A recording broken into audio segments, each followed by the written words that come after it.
मित्रांनो, लग्नाची बेडी या मालिकेच्या आजच्या भागामध्ये राजश्री विचारते, सिंधू तुला ते सदा प्रकरण आठवतंय का? किती आपला राघव त्या प्रकरणामध्ये अडकला होता. तेव्हा सिंधू म्हणते, ते प्रकरण मी आयुष्यभर कधीही विसरू शकणार नाही आई. आपण कोणासाठी चांगलं करायला जावं आणि सगळा डाव आपल्यावरच चांगलं यावा हे मला कधी वाटलंच नव्हतं.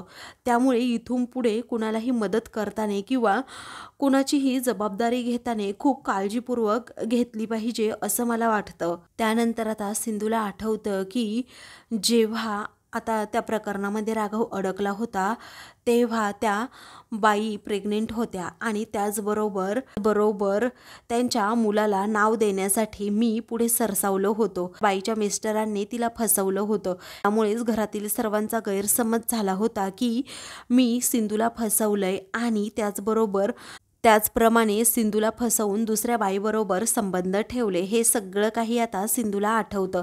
सर्व प्रकरणामध्ये सिंधूला खरंच खूप त्रास झाला होता हे आता राजश्रीला आठवतं आणि या सर्व घटनेमध्ये सिंधूने राघवला खूप साथ दिली होती. अख्ख्या जगाने राघववर अविश्वास दाखवला तरीही माझा पूर्णपणे राघववर विश्वास होता आणि राघवने तिचे आभारसुद्धा त्याबद्दल मानले होते. परंतु सिंधू आता राघवला म्हणते, राघव, माझा विश्वास तुमच्यावर पूर्णपणे आहे. मी फक्त एक स्त्री म्हणून दुसऱ्या स्त्रीला मदत केली, परंतु माझ्या व्यतिरिक्त दुसऱ्या स्त्रीची काळजी तुमच्या मनात आहे, तुमच्या डोळ्यात ती स्पष्टपणे दिसतीये राघव. हे मला कधीही आवडणार नाही आणि हेच मला जास्त खटकलं असं सिंधू आता राघवला म्हणते. त्यानंतर आता सिंधूला पुढे आठवत असतं की कशा प्रकारे रत्नाकरने सुद्धा राघववर अविश्वास दाखवला होता. मग आता सर्वजण राघवला म्हणाले होते, तुझी बॅग भर आणि घरातून निघून जा. हा अविश्वास घरातील सर्वांचा आता राघवबद्दल निर्माण झाला होता. सिंधूने शेवटपर्यंत राघवची साथ सोडली नाही. हे सगळं आता राजश्रीला आठवत असतानाच ती म्हणते, सिंधू, राघवला या सगळ्या प्रकरणातून फक्त तूच बाहेर काढला आहेस बाळा. त्याचबरोबर रत्न पारखींना वेळोवेळी प्रत्येक संकटातून बाहेर तूच काढलं. तुझे किती आभार मानू ना कळतच नाही. सिंधू म्हणते, मुलीचे कुठे आभार मानतात का आई? आणि मग पुढे आता ती राजश्रीला प्रॉमिस करते, या घरावर आणि राघववर कधीही मी संकट कोणतंही येऊ देणार नाही. नंतर आता राजश्री म्हणते, आणि रायाचं म्हणशील तर लग्नानंतरच रायाला लगेच राणीचं सत्य समजलं आणि तो घर सोडून लगेच निघून गेला. त्यानंतर आता राजश्रीला आठवतं की कशा प्रकारे राणीने पहिल्याच रात्री आता फोन करून त्याच्या बहिणीला सांगितलेलं असतं की मी तुझ्या भावावर कधीही प्रेम करू शकत नाही, म्हणजे रायावर, कारण माझं प्रेम फक्त आणि फक्त माझा राघव आहे. मग आता राजश्री पुढे म्हणते, सिंधू, हे बघ, तूच समजूत काढली रायाची आणि त्यामुळेच तो पुन्हा घरी आला, कारण तो घर सोडून निघून गेला होता, घरातील सर्वांना सोडून निघून गेला होता. मग आता त्याचवेळी सिंधू म्हणते, आई, अहो, माझी एकच इच्छा होती की राया भाऊजींचं सगळं काही अगदी चांगलं व्हावं. याच हेतूने मी त्यांना घरी आणलं होतं, कारण त्यांनी मला बहीण मानलं होतं आणि मी त्यांना भाऊ. हे आता सिंधू म्हणते आणि तिला रायाची खूप आठवण येते. ती आता खूप रडत असते. तेव्हा आता राजश्री म्हणते, घरातील सर्वांबरोबर तुझं हे असं जिव्हाळ्याचं नातं आहे ना, त्यामुळे तू सर्वांना अगदी हवीशी वाटते. त्याचबरोबर ऋषभ, रेश्मा यांच्याबरोबरही तुझं अगदी खास नातं आहे.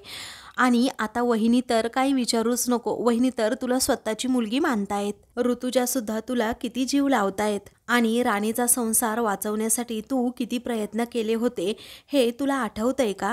तेव्हा आता त्या रायाच्या आणि मधूच्या आठवणी तिला आठवू लागतात की त्या दोघांचा संसार वाचवण्यासाठी मी खरंच खूप प्रयत्न केले. तेव्हा रायाबद्दल आता मधूच्या मनामध्ये प्रेम निर्माण व्हावं यासाठी मी खूप असे प्रयत्न केले होते. कपल डान्स असो किंवा दुसरं काहीही असो, प्रत्येक फंक्शनमध्ये मी वेळोवेळी रायाला आणि मधूला एकत्र आणण्याचा प्रयत्न केला, परंतु मधूने आजपर्यंतही हे का सोडलेला नाहीये. अगदी जेलमध्ये जाण्याची वेळ आली तरीही ती अजूनही राघवचा जप करते आणि याच गोष्टीमुळे सिंधूला वाईट वाटतं.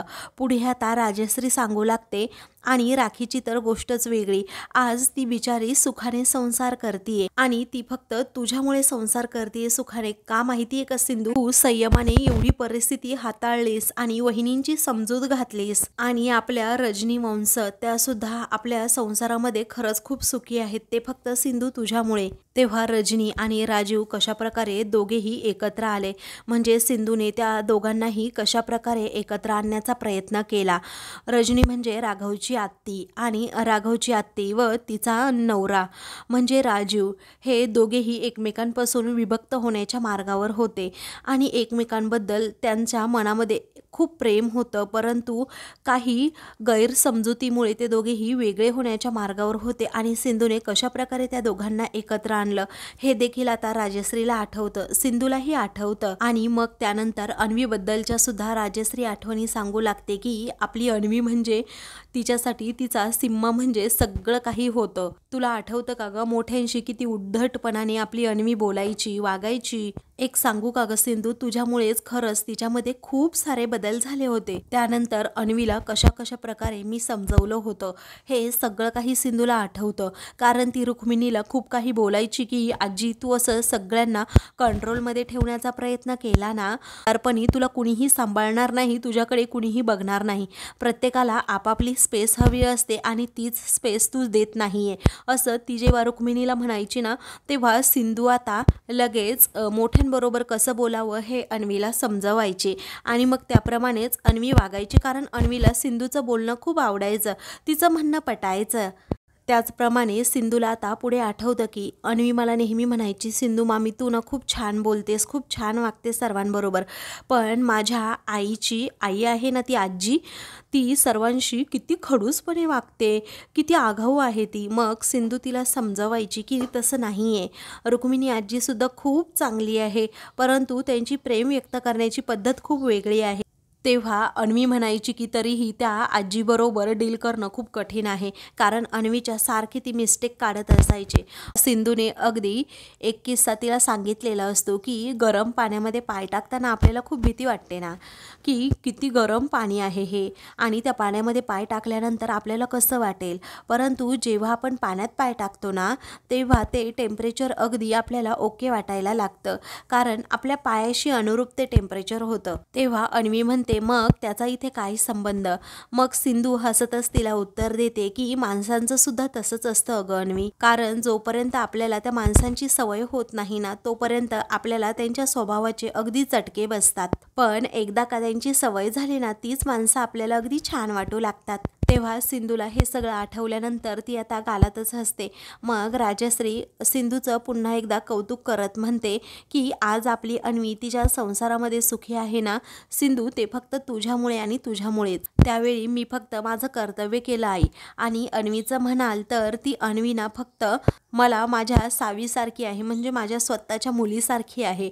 मी तिला असा दुजाभाव कधीच केला नाही, अंतर दिलं नाही. काही आपल्या मुलीला कशी समजावते तसं मी माझ्या अन्वीला समजवलं. राजश्री म्हणते बाळा तू हे सांगण्याची गरज नाही, अगं मी माझ्या डोळ्यांनी पाहिलंय तू अन्वीला कशाप्रकारे ट्रीट करत होती आणि तिच्यामध्ये एवढा मोठा फरक पडला.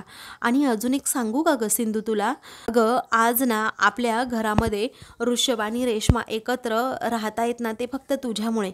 तेव्हा आता घरातील सर्वांच्या विरोधात जाऊन कशाप्रकारे रेश्मा आणि ऋषभचा डिवोर्स सिंधूने घडवून आणला, त्याचबरोबर आणि डिवोर्स पेपरवर सही करत असताना कशाप्रकारे ऋषभ आणि रेश्माला आपापल्या प्रेमाची जाणीव झाली, हे सगळं काही सिंधूला आठवतं आणि ते दोघे अगदी गुण्या गोविंदाने संसार करू लागले. मग रेश्माच मला रूममध्ये घेऊन गेली आणि तिने दाखवलं की ऋषभचे किती फोटो मी इथे कपाटामध्ये लावले आहेत, कारण ऋषभ इथे नव्हता ना तेव्हा मी या फोटोंसमोर माझं मन मोकळं करायची. मलाही काही फिलिंग्स आहेत की नाही, ऋषभला कसं समजत नाही की माझं त्याच्यावर किती प्रेम आहे, आणि सिंधूला सुद्धा त्याने सांगितलेलं असतं की माझंही रेश्मावर खूप प्रेम आहे, फक्त आमच्यामध्ये काहीतरी गैरसमज झालाय. मग त्या दोघांचा गैरसमज दूर करण्यामध्ये मी यशस्वी ठरले आणि म्हणूनच आज ते दोघेही एकत्र आहेत. त्या दोघांना समोरासमोर आणून कशाप्रकारे दोघांमधील ते गैरसमज दूर झाले की तू पेपरवर सही का केली असं ऋषभ म्हणत होता. मग रेश्मा म्हणाली तू मला अडवलं का नाही. मग जेव्हा दोघांमध्ये तू मै सुरू होतं तेव्हा त्या दोघांच्या तोंडूनच निघतं की माझं तुझ्यावर प्रेम आहे आणि मला तू हवा आहेस, मी नाही देणार तुला डिवोर्स ऋषभ, असं जेव्हा रेश्मा म्हणते ना तेव्हा ऋषभ सुद्धा खूप खुश होतो आणि आपल्या मनातील भावना रेश्मासमोर व्यक्त करत म्हणतो, माझ्याकडून जी चूक झाली असेल ती मी मान्य करतो, पण रेश्मा मी तू सोडून दुसरा कुणाचाही विचार कधीही कधीही करणार नाही. आता राजश्री त्या सर्व ऋषभ रेश्माच्या आठवणी सांगताना खूपच इमोशनल होते आणि म्हणते, हे सगळं प्रकरण ना फक्त तुझ्यामुळे मिटलं सिंधू, आणि या घरासाठी तू जे जे काही केलंय ना बाळा, ते असं शब्दात सांगणं तर कठीणच आहे, कारण तुझ्याशिवाय दुसरं कुणीही हे करू शकत नाही. आपल्या घरात एवढी माणसं आहेत सगळी, पण सर्वांना तूच सांभाळून घेतलं आणि तूच सर्वांच्या मदतीला धावून आलीस. तुझ्यामुळे आज आपलं हे घर अगदी छान प्रकारे इथे उभं आहे. जो आपल्या सर्वांच्या चेहऱ्यावर आनंद आहे ना, तो फक्त तुझ्यामुळे. असं आता सिंधूचं कौतुक करताना राजश्री अजिबात थकत नसते. राजश्रीला आज खूप आनंद झालेला असतो, कारण मधुराणीला शिक्षा मिळालेली असते. कडे ज्या लेडीज पोलीस कॉन्स्टेबल असतात त्या लगेच मधूला घेऊन आता पोलीस स्टेशनमध्ये येतात. तिच्या नावाची तक्रार नोंदवून आता तिला जेलमध्ये टाकतात. तेथे टाकल्यानंतर आता बाहेरून ते दार लावून घेतात. त्याचवेळी मधू जोराजोरात ओरडत असते की तुम्ही कुणाला जेलमध्ये टाकलंय ना हे अजून माहीत नाही. मग आता त्या लेडी पोलीस म्हणतात की गप्प बसा मधुराणी, पोलिसांबरोबर पंगा घेऊ नकोस. तरीही मधू ऐकत नाही. मधू म्हणते, मी कोण आहे ना तुला अजून माहीत नाही. मधू आता खूपच अरेरावी करत असते आणि मी कोण आहे अशा भाषेत ती उद्धटासारखी बोलत असते. मला पटकन बाहेर काढा असं म्हणत असते. तिचं कोणीच ऐकायला तयार नसतं. त्याचवेळी आता तेथे जेलमध्ये ज्या 2 आरोपी महिला बसलेल्या असतात त्यातीलच एक म्हणते की अगं जरा गप्प बस, इथे आमची अक्का झोपली आहे, ती जर उठली ना तुझं काही खरं नाही. तू आता मधू ही ऐकायला तयारच नसते. ती उलट त्यावर जोरात खेक असते की ए गप्प बस, तू सांगणारी मला कोण ग, मी कोण आहे ना ते अजून तुला माहीत नाही. ते असू दे तुझ्याजवळ, तू कुणीही असू दे, परंतु आता जेलमध्ये आहे ना तू, त्यामुळे गप्प बसायचं, अक्काचं ऐकायचं. अक्का आता आराम करते, जर ती उठली ना तर तुझं काही खरं नाही. रागात जेव्हा ती आरोपी बाई म्हणते तेव्हा मधूला अजूनच राग येतो. मधू आता काही बिही तिला उलट आता बोलू लागते. ते पाहून आता त्या बाईला खूप राग येतो आणि ज्या लेडी पोलीस असतात ना त्या सुद्धा मधूला खूप बोलतात की आता जरा गप्प बस, परंतु मधू ऐकतच नसते. त्यावेळी आता त्या जेलमधली जी बाई असते ती उठते आणि मधूचा हातच पिरगाळते आणि म्हणते, भुसनाळे जरा गप्प बस, तुला सांगितलंय ना अक्काची आरामाची वेळ आहे म्हणून. तेव्हा मधू आता तिला जोरात धक्का देते आणि मला पुन्हा हात लावायचा नाही समजलं असं रागातच म्हणते आणि पुढे निघालेली असते. तेव्हा आता ती बाई आता मधूला अडवत म्हणते की तू कुठे चाललीस ग आता, मग माझा रस्ता अडवणारी तू कोण ग असं रागातच मधू विचारते. बाजूला हो अगोदर. तर ती बाई म्हणते, नाही होणार, तू काय करणार आहेस. त्यानंतर आता या दोघींचा खूपच असा तमाशा सुरू असतो.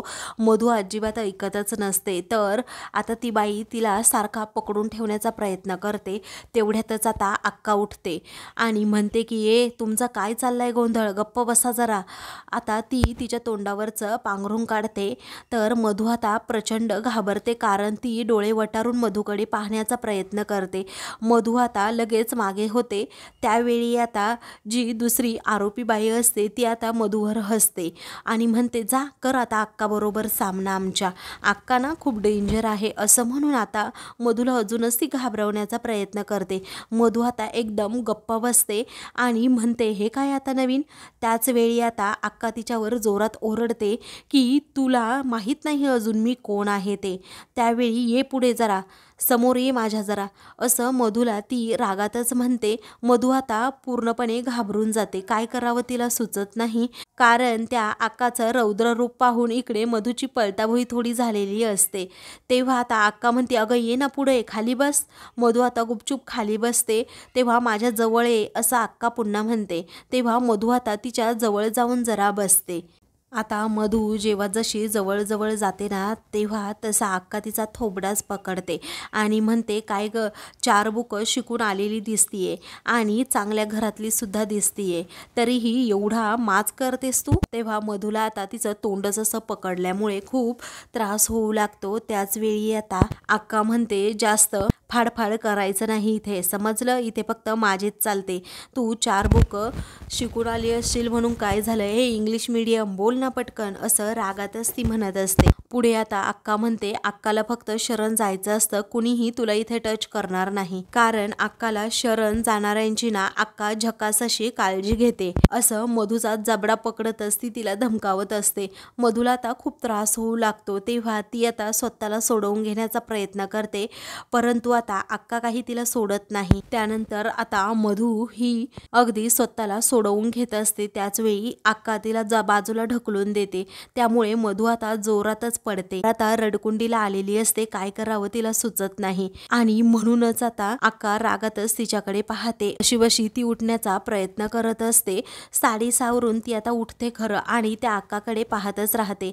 मग नंतर आता ज्या बाईच्या मांडीवर डोकं ठेवून अक्का झोपलेली आरोपी बाईला ती विचारते, काय झाला का ड्रामा पाहून, मग काय हाताला मुंग्या आल्या की काय, डोकं चेपून घे गुपचूप. मग आता ती बाई आता लगेच अक्काचं डोकं चेपू लागते. तर आता जी दुसरी बाई असते तिला ती विचारते की पिक्चर पाहून झालाय ना, मग आता पाय चेप चल पटकन.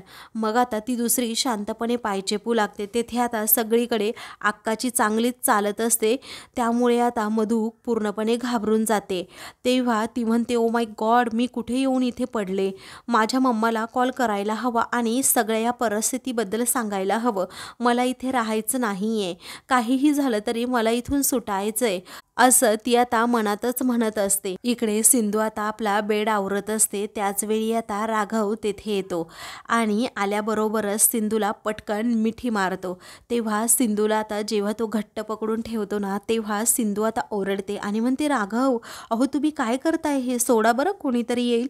मग आता राघव म्हणतो, नाही सिंधू, मी तुला आता नाही सोडणार, आता आपल्याला दोघांना कसलंच टेन्शन नाही आहे, म्हणजे ती मधू आता काय प्लॅन करेल, तो श्रीकांत आता कुठे CCTV कॅमेरे लावेल का, याचं काहीच टेन्शन नाही, कारण त्या दोघांना आता चांगलीच सजा मिळाली आहे, तुला तर माहीतच आहे ना. मग आता सिंधू म्हणते, हो राघव, ते बरोबर आहे, तुम्ही मला सोडा बरं, असं ती राघवकडे हट्टच करते. राघव म्हणतो, नाही सिंधू, मी आता तुला काही सोडायला धरलंय का, मग आता आपल्याला हा जो एकांत मिळाला आहे ना, अजिबात आता वाया घालवायचा नाहीये. आता तो खूपच रोमॅन्टिक होतो आणि म्हणतो, आता फक्त तू आणि मी, आपण दोघेच जण. त्यावेळी आता सिंधू विचारते, पटकन कोण खोलीत आलं तर. तेव्हा राघव म्हणतो, असं कसं कोणी खोलीमध्ये येईल, मी माझ्या लग्नाच्या बायकोबरोबर आहे, मी काही घाबरतो का कोणाला. तेव्हा सिंधू विचारते, मग मुलं आली तर. त्यावेळी आता राघव म्हणतो, मुलं आता झोपली आहेत आणि तू उगीच आता एक्सक्युजेस देऊ नको हा सिंधू, असं म्हणून तो अजूनच तिला घट्ट पकडून ठेवतो. तेव्हा सिंधू आता हसते आणि म्हणते, राघव प्लीज सोडा ना मला, असं करू नका ना, अहो कुणीतरी येईल. तेव्हा ती आता कारणं सांगू लागते, राघव मी खूप दमले आहे आणि तुम्ही सुद्धा दमला आहात ना, झोपायला हवं की नको, मला लागलं सुद्धा आहे ना हाताला, असं का करताय. राघव म्हणतो की असं कोणतंही कारण आज तू सांगायचं नाही आहेस हा. त्यानंतर आता सिंधू जोरात ओरडते, राघव मला सोडताय की नाही. मग आता राघव तिला सोडतो आणि म्हणतो की मला एक किस हवा आहे. मग आता सिंधू जोरात हसते आणि म्हणते, राघव अहो असं नवखे असल्यासारखे का वागताय, आपल्याला आता 2 मुलं आहेत आणि आता बरं तुम्हाला रोमांस सुचतोय. त्यावेळी राघव अजूनच रोमॅन्टिक होत विचारतो, सिंधू अगं तुला कोणी सांगितलं 2 मुलं झाल्यानंतर रोमांस संपतो म्हणून. आणि अगदी तिच्या जवळ येत तिचा म्हणतो की 2 मुलं झाल्यानंतर अजून रोमांस वाढतो, प्रेम वाढतं एकमेकांमधलं. तेव्हा आता सिंधू म्हणत असते की राघव कंट्रोल करा हा, अजिबात नाही. मग आता राघव म्हणतो की एवढी सुंदर बायको असताना मी कसा कंट्रोल करू. त्यावरती सिंधू आता आपली बट सावरत प्रेमानेच त्याला म्हणते, एवढी सुंदर बायको तुमच्या हाती लागायला हवी ना, असं म्हणून ती पटकन त्याला बाजूला ढकलून देते आणि स्वतः रूमभर पळत असते. राघव देखील तिच्या पाठोपाठ पळतो आणि म्हणतो की सिंधू ऐक हा, अजिबात तू कुठे पळायचं नाहीयेस, असं म्हणून तो तिला घट्ट पकडून ठेवतो. मग आता ती नाटकं करू लागते की झोपूयात ना प्लीज आपण, माझ्या हाताला लागलंय आज खूप. सिंधूच्या कपाळावर किस देणार असतो तेवढ्यातच आता सावी आणि विनू हे दोघेही दरवाजा उघडून आतमध्ये येतात. आई आम्ही आलो, बाबा आम्ही आलो असं म्हणतात. त्याचवेळी राघव आता पटकन बाजूला होतो आणि भिंतीवर असणारी फ्रेम हातात घेत म्हणतो, सिंधू हे बरोबर आहे ना गं? तर सिंधू आता बेडशीट सावरण्याचा प्रयत्न करते आणि म्हणते, सावी अगं ऐक ना, हे बरोबर आहे ना बेडशीट? अगदी छान ठेवलंय ना मी? त्यावेळी आता हे दोघेही शांत बसतात आणि मग विनू विचारतो, काय झाले काय आई बाबा तुम्हाला? तुम्ही एवढे स्ट्रेंज बिहेव का करताय? तेव्हा तुमचं भांडण झालंय का असं विनू विचारतो. तेव्हा राघव म्हणतो, नाही रे बाबांनो, भांडण वगैरे झालं नाही. तुझी आई आणि मी एका गंभीर विषयावर बोलत होतो. तुझी ही उत्तरं ऐकून मग आता विनू म्हणतो, तुमचं काय चाललंय ना मला कळतच नाहीये. तुमच्या चेहऱ्याच्या एक्सप्रेशनसुद्धा वेगळंच काहीतरी सांगतायत. त्यावेळी आता राघव त्याला जवळ घेतो आणि म्हणतो, ए जिनियस जरा गप्प बस ना. मग आता तुम्ही दोघे इथे काय करताय असं राघव विचारतो. तेव्हा सावी आता पटकन बेडवर उडीच टाकते आणि म्हणते, आम्हाला तिकडे झोपच येत नाहीये तुमच्याशिवाय, आम्ही आज इथेच झोपणार. त्यावेळी आता राघव विचारतो, काय तुम्ही आज इथे झोपणार? विनू आता बेडवर जात म्हणतो, हो आम्ही आज इथेच झोपणार. मग सिंधू आणि राघव एकमेकांकडे पाहू लागतात. राघव म्हणतो की आजचे दिवस नका इथे झोपू, तुम्ही उद्या झोपा इथे. मग आता सावी म्हणते, नाही आम्हाला इथेच झोपायचंय. तेव्हा विनू म्हणतो, ते पण आजच झोपायचंय. तेव्हा मुलं आता इथे झोपायला आल्यामुळे राघवची आणि सिंधूची पूर्णपणे कोंडी होते आणि ते दोघे एकमेकांकडे पाहतच राहतात. तर आता मित्रांनो, पुढील भागामध्ये मधू ही जेलमध्ये असते. तेव्हा विभावरी म्हणजे तिची आई तिला भेटायला येत म्हणते की तुला राघव सिंधूला अद्दल घडवायची होती हे ठीक आहे, परंतु तू त्यांच्या जीवावर उठलीस, आता मी तुला मदत नाही करू शकत. अगं आता तरी तू मूव ऑन कर. पण आता मधू ऐकतच नाही. तर आता दुसरीकडे राघवची आणि सिंधूची पूर्ण फॅमिली ही अगदी आनंदात असते आणि त्यामुळेच आता विनू म्हणतो की आपण खूप दिवसांनी असं एकत्र आलोय. तेव्हा सिंधू सगळ्यांना हातावर हात ठेवायला सांगते आणि म्हणते, आपण कधीही असं वेगळं होणार नाही इथून पुढे. अशाच मालिकेंचे पुढील भाग पाहण्यासाठी चॅनलला सबस्क्राईब करा.